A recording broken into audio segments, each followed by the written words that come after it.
तो कैसे हैं भाई लोग। चैनल में आप लोग का स्वागत है और चैनल पे नए हैं तो चैनल को सब्सक्राइब जरूर करें, वीडियो को लाइक करें। चलते हैं खबर की ओर। तो आप लोग को बता दे भाई लोग, आज भोजपुरी में खुशखबरी की लहर उठ चुकी है, क्योंकि कल्लू उर्फ अरविंद अकेला की हो गई है शादी की खुशखबरी सुनकर कल्लू के फैंस हो गए हैं बहुत खुश और दे रहे हैं भर भर के बधाई उनकी पत्नी को और उनको।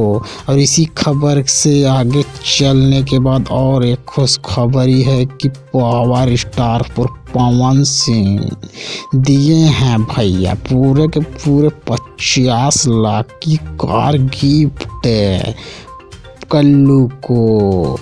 इस खबर को सुनकर पावर स्टार के फैंस भी हो चुके हैं, खुशी में झूम चुके हैं, बोल रहे हैं भैया अब तो पावर स्टार के ऊपर वाला भी काम कर दिए हैं। तो कैसी लगी खबर। और अरविंद अकेला की पत्नी भी बहुत हो चुकी है खुश पावर स्टार के इस गिफ्ट को देखकर। कल्लू ने कहा भैया मुझे आपसे यह उम्मीद थी कि आप और बड़े गिफ्ट देंगे, तो बोले साले साहब और आपको मिलेगा।